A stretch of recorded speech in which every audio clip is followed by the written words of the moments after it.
Hello, and welcome back to the New Dad Fitness Podcast. I'm your host, Trent, and this is the show dedicated to helping you, the busy dad, navigate the world of fitness, build a healthier life for yourself, and set an incredible example for your family.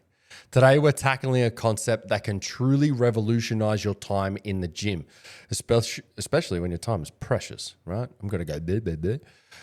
Which, let's be honest, for a new dad, it's always is, right? We're talking about something called junk volume and how to understand it, along with a powerful tool called reps in reserve rule. Reps in reserve, which can be your secret weapon for building muscle and shedding fat, all without spending endless hours in the gym. You've probably heard the saying, more is better when it comes to working out. More sets, more reps, more time in the gym. But what if I told you for a significant portion of your training, more might actually be hindering your progress? That's where junk volume comes in, right? So what exactly is junk volume? Think of it this way. When you're lifting weights to build muscle, you're essentially trying to provide a strong enough stimulus to your muscles so they adapt and grow easy, right? This stimulus needs to be challenging. If a set is too easy, it's not going to do much, but there's also a point of diminishing returns. After a certain number of truly effective sets, doing more sets doesn't provide a proportionally greater stimulus. Instead, it just adds to your fatigue, increases your risk of injury, and ends up eating into your valuable time without giving you much, if any, additional benefit, right? That, my friends, is junk volume. It's the training volume that produces little to no additional muscle growth or strength gains, but still contributes to fatigue and recovery demands. Jeff Nippard, in an excellent article that I'll put down below, describes it perfectly. Junk volume is the training volume that produces little to no additional muscle growth or strength gain, but still contributes to fatigue and recovery demands. As busy dads, we simply don't have the luxury of accumulating unnecessary fatigue or spending extra time on something that isn't giving us a return on our investment. So why does this matter for us? Well, fatigue is the enemy of consistency. If you're consistently overtraining with junk volume, you'll feel perpetually tired, sore, and unmotivated. That means it's harder to show up for your workouts, harder to perform at your best when you do, and frankly, harder to be an energetic dad for your kids. Simple, right? We need to be effective with our training so we can preserve energy for everything else life throws at us. Now, how do we identify and, more importantly, avoid junk volume? This is where the concept of reps in reserve come in, or RIR, and they're super powerful, right? Reps in reserve is a simple yet effective way to gauge the intensity of your sets. Instead of just aiming for a certain number of reps, you're aiming for a certain number of reps left in the tank, right?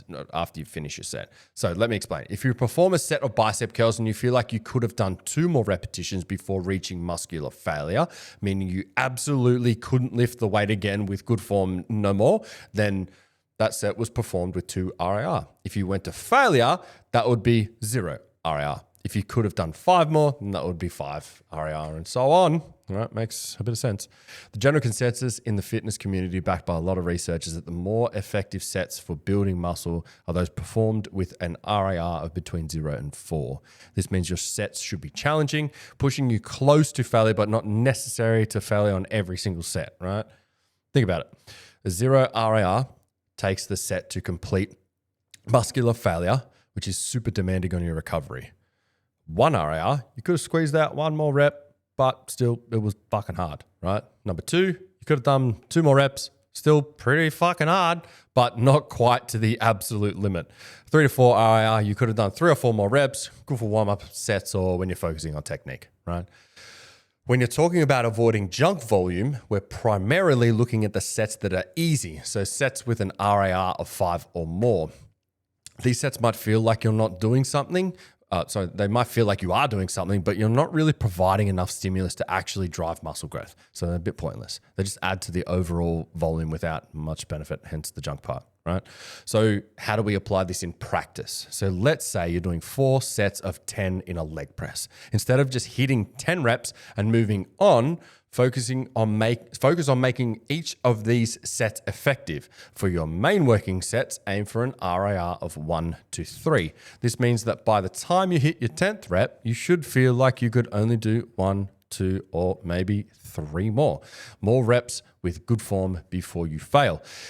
If your first set of 10 feels like you could have done 5 or 6 more reps, then fucking let someone else do it. No, I'm kidding. Then that set was way too easy. It was likely junk volume. You need to increase your weight or increase your reps to bring down that RAR to an effective range, right? So by focusing on effective sets within that 0 to 4 reps in reserve range, you're maximizing the stimulus for muscle growth with the minimum amount of volume. This means you can get in, hit your muscles hard, get out, leave more time and energy for your family, your work, and your recovery. Pretty fucking simple, if you ask me. Now, before we dive into this and how it all ties into fat loss, I want to talk about something else that's a huge part of being a dad in 2025. This will all tie in, right?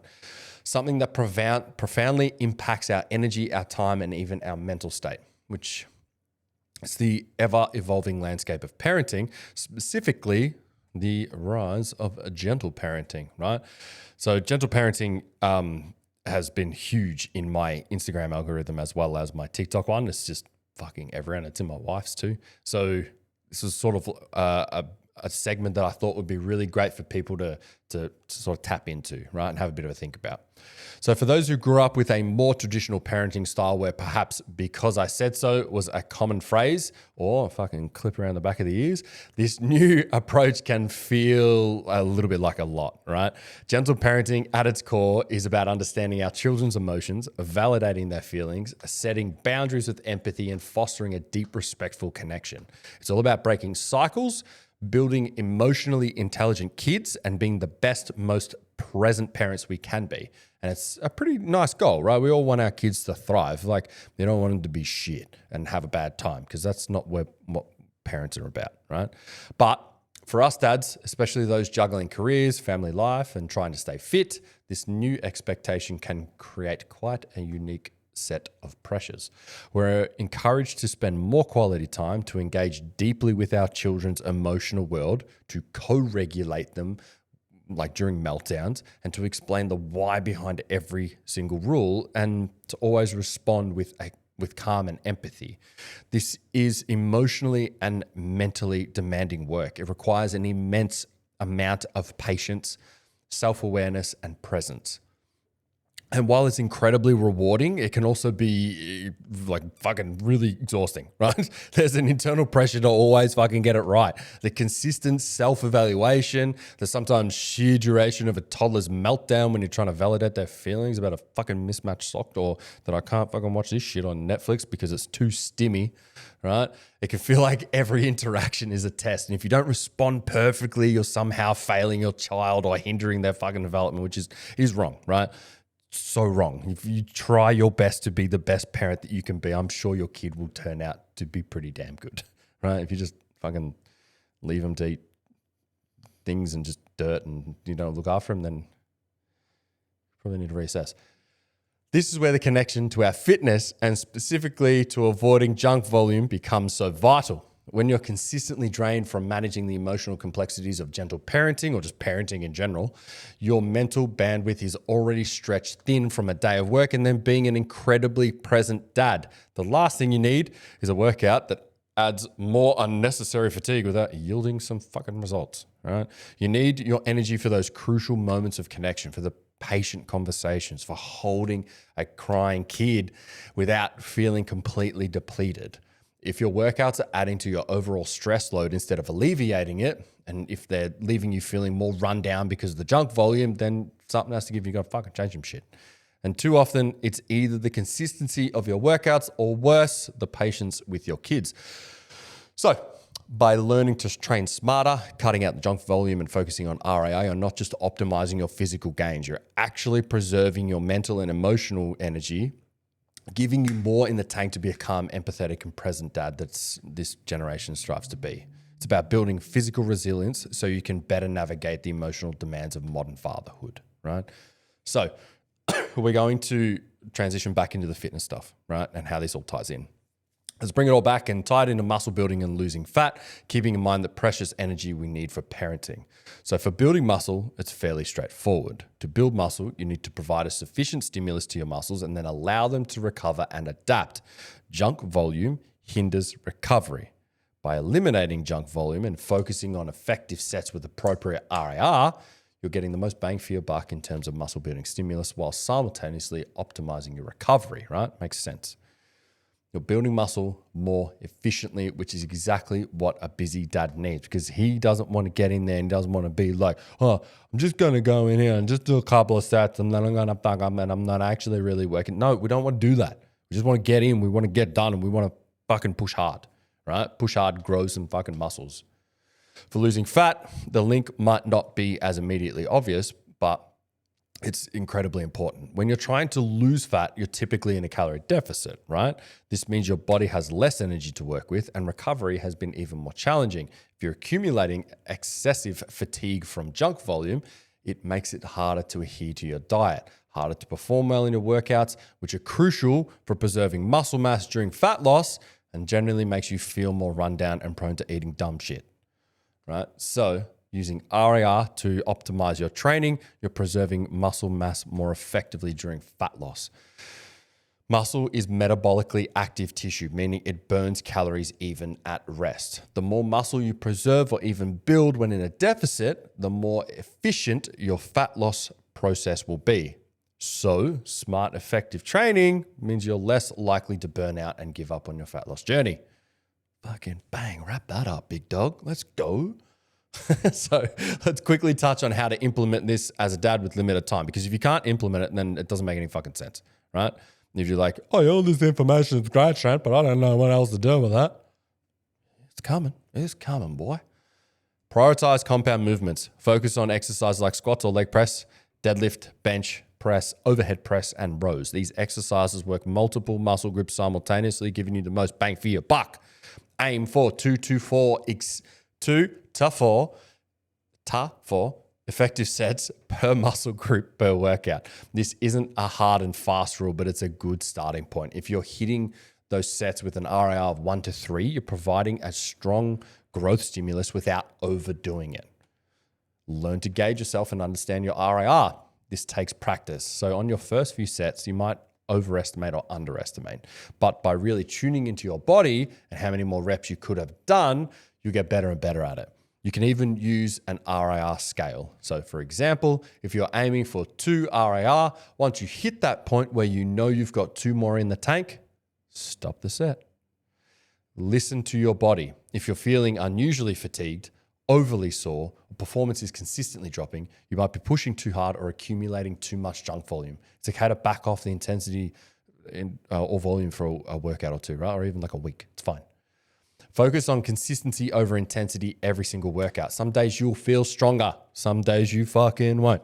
The goal isn't to hit the 0 RAR on every single workout or every single set, right? The goal is to be consistent, effective with the training that you can recover from, right? So new dads, also to everybody else who's listening, because I know it's just not dads who tend to listen to my podcast, which is kind of cool. Let's recap. Junk volume is the unnecessary training that contributes to fatigue without providing much, if any, additional benefit for muscle growth, really, right? So as busy dads, we need to eliminate it. The most effective way to do this is by utilizing reps in reserve, aiming for our working sets to be within a 0 to 4 RAR. This ensures that we're providing a strong stimulus for muscle growth and fat loss whilst optimizing recovery and preserving our precious time and energy. Boom, chakalaka. And remember, this efficiency in the gym isn't just about your physical gains. It's about equipping you with the physical and mental resilience to navigate the demands of modern fatherhood, including the beautiful but fucking hard journey of gentle parenting and just parenting in general, right? By being smart with your training, you'll have more in the tank for the moments that truly matter with your kids. Stop doing sets that are too easy or too many sets that don't contribute to your progress. Train smarter, not just harder. Right? Focus on quality over quantity. This shift in mindset can make a huge difference in your fitness journey, helping you build muscle, lose fat, and ultimately have more energy to be the amazing dad that your family deserves and that you fucking are, King. Jesus. Too many dads these days are like, not really good dad. No, you're fucking great dad. Get that in your head, right? That's all for this episode of the New Dad Fitness Podcast. So if you found this helpful, please share it with another dad who could benefit from training smarter and thriving in modern fatherhood. Don't forget to subscribe wherever you listen to your podcast. If like you're on fucking Spotify, don't do Apple because, you know, Android's superior race, but that's going to lose me some followers. If you're on your Spotify, click the follow button, and if you would like to give me a 5-star rating, that'd be fantastic. You obviously don't have to. You can just keep consuming this content and enjoying the shit out of it, but tickles my pickle when you do. All right. And obviously, if you're watching this on YouTube and you're watching me talking to the camera and being an idiot, then press the subscribe button because, you know, I do some cool shit every now and then.